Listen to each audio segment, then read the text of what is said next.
بسم الله والصلاة والسلام على رسول الله وبعد. السلام عليكم ورحمة الله وبركاته. معاذير السلام. طبعا شيخنا وأخي الحبيب الشيخ رياض لما تطرق إلى كلمته وقال أدعو الأخ وأشكركم كذا، احنا كان لزاما علينا أننا نأخذ بما يقول، لأن الشيخ رياض يعني حريص علينا في كل خرجة، حريص علينا كحرص الأم على أمه، فهو اللي يتهلا فينا، يجيب لنا الشاي اللي نشربه، هذا خاص جدا، هذا تيزانة خاصة بالأحبال الصوتية، هو الذي يعتني بها، هو اللي يشريها، هو اللي يطيبها، هو اللي يطبخها، وحريص أن أشرب. ما شاء الله. اشرب وجزاه الله عنك كل خير. آمين. فأصالة عن نفسي ونيابة عن إخواني الشيخ رياض والشيخ الزبير والشيخ خالد ومشايخنا كلهم، نشكركم على هذه الحفاوة، على هذا الاستقبال وعلى هذا التكريم. نسأل الله سبحانه وتعالى كما جمعنا في هذا اليوم المبارك وفي هذه البقعة المباركة، نسأل الله سبحانه وتعالى أن لا يحرمنا اجتماعا مع نبينا صلى الله عليه وسلم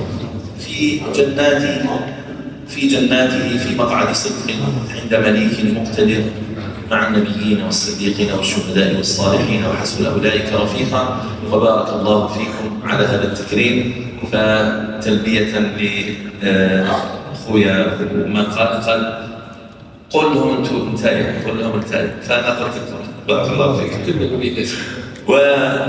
وطبعا أبنائي نسأل الله سبحانه وتعالى يكرمكم وأن يجعلكم كما يقولوا احنا العجائز عندنا يقولوا إن شاء الله يجعلكم الإيصان فوق الرؤوس، يقولوا ربي يجعلك راس فوق الرؤوس، إن شاء الله يجعلكم الإيصان فوق الرؤوس تعلو بكم هذه البلاد. نسأل الله سبحانه وتعالى أن تكونوا خير نشء، نسأل الله سبحانه وتعالى أن تكونوا خير نشء.